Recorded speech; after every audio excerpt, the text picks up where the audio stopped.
제20장. 어느 날 예수님께서 성전에서 백성을 가르치시며 복음을 전하고 계실 때 대제사장들과 율법 학자들이 장로들과 함께 가까이 와서 그대가 무슨 권위로 이런 일을 하는지, 또 그대에게 이런 권위를 준 이가 누구인지 우리에게 말하시오 라고 하니 예수님께서 그들에게 대답하셨다. 나도 한 가지를 여러분에게 물을 것이니 나에게 말하십시오. 요한의 침례가 하늘에서 온 것입니까? 사람들에게서 온 것입니까? 그러자 그들이 자기들끼리 서로 의논하며 우리가 하늘에서라 하면 그가 왜 요한을 믿지 않았느냐 라고 할 것이고, 사람들에게서라 하면 모든 백성이 요한을 신언자로 확신하고 있기 때문에 우리를 돌로 쳐 죽이려 할 것이다 라고 하더니 어디서 왔는지 모르겠소 라고 대답하였다. 예수님께서 그들에게 말씀하셨다. 나도 무슨 권위로 이런 일을 하는지 여러분에게 말하지 않겠습니다. 그리고 예수님께서 백성에게 이런 비유로 말씀하시기 시작하셨다. 어떤 사람이 포도원을 만들어서 농부들에게 세를 주고 오랫동안 타국에 가 있다가 포도철이 되자 한 노예를 농부들에게 보내어 포도원의 소출을 바치도록 하였으나 농부들이 그를 때려서 빈손으로 돌려보냈습니다. 주인이 다시 다른 노예를 보냈으나 농부들이 그도 때리고 모욕하여 빈손으로 돌려보냈습니다. 그래서 주인이 다시 세 번째 노예를 보냈으나 농부들이 그에게도 상처를 입혀 내던졌습니다. 그러자 포도원 주인이 어떻게 할까? 내 사랑하는 아들을 보내야겠다.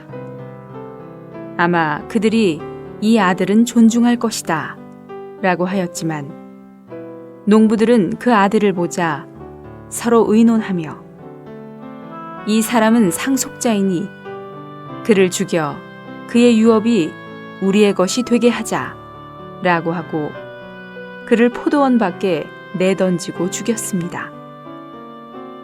그러면 포도원 주인이 그들을 어떻게 하겠습니까? 주인이 와서 그 농부들을 진멸하고 포도원을 다른 사람들에게 줄 것입니다. 사람들이 이 말씀을 듣고 그런 일이 없기를 바랍니다 라고 하니 예수님께서 그들을 바라보시며 말씀하셨다. 그렇다면 성경에 건축자들이 버린 돌이 모퉁이의 머릿돌이 되었습니다 라고 기록된 것은 무슨 뜻입니까? 그 돌 위에 떨어지는 사람마다 깨어져 산산조각이 날 것이며 그 돌이 누구 위에든지 떨어지면 그를 가루로 만들어 겨같이 흩을 것입니다. 그러자 율법 학자들과 대제사장들은 이 비유가 자기들을 두고 하신 말씀인 줄 알고 즉시 손을 대어 예수님을 붙잡으려 하였으나 그들은 백성을 두려워하였다.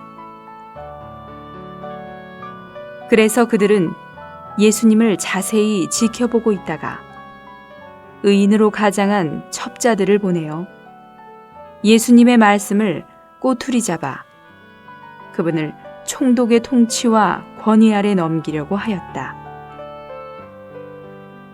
첩자들이 예수님께 선생님은 올바르게 말씀하시고 가르치시며 사람을 외모로 받아들이지 않으시고 참되게 하나님의 길을 가르치시는 줄을 우리가 압니다. 우리가 가이사에게 세금을 바치는 것이 옳습니까? 옳지 않습니까? 라고 물으니 예수님께서 그들이 간교한 것을 알아차리시고 데나리온 하나를 나에게 보이십시오. 그 돈에 있는 형상과 새겨진 글이 누구의 것입니까? 라고 하시자 그들이 가이사의 것입니다. 라고 하였다. 그러자 예수님께서 그들에게 말씀하셨다. 그러면 가이사의 것은 가이사에게, 하나님의 것은 하나님께 돌려드리십시오.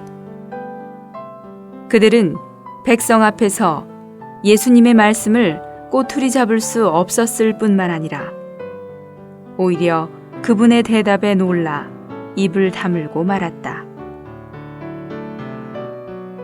부활이 없다고 주장하는 사두개인들 가운데 몇 사람이 다가와서 예수님께 물었다. 선생님, 모세가 우리에게 써준 글에는 어떤 사람의 형이 아내와 살다가 자식이 없이 죽는다면 그의 동생이 그 아내를 취하여 형을 위해 후손을 낳아주어야 합니다. 라고 하였습니다. 7 형제가 있었는데 첫째가 아내를 취하였다가 자식이 없이 죽었고 둘째도 셋째도 그 여자를 취하였으며 7이 모두 그렇게 하였지만 자식을 남기지 못한 채 죽었고 마침내 그 여자도 죽었습니다. 그렇다면 7이 모두 그 여자를 아내로 취하였으니 부활의 때에 그 여자는 누구의 아내가 되겠습니까? 예수님께서 그들에게 말씀하셨다.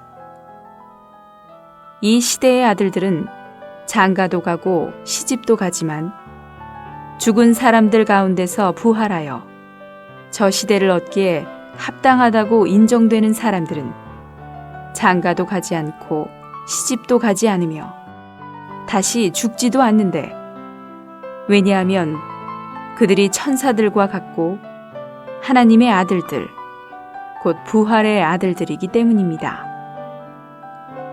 죽은 사람들이 살아난다는 것은 모세도 가시나무 떨기에 관한 부분에서 밝혔는데, 그는 그때 주님을 아브라함의 하나님, 이삭의 하나님, 야곱의 하나님이라고 불렀습니다. 하나님은 죽은 사람들의 하나님이 아니시라 산 사람들의 하나님이십니다. 왜냐하면 하나님께는 이들 모두가 살아있기 때문입니다.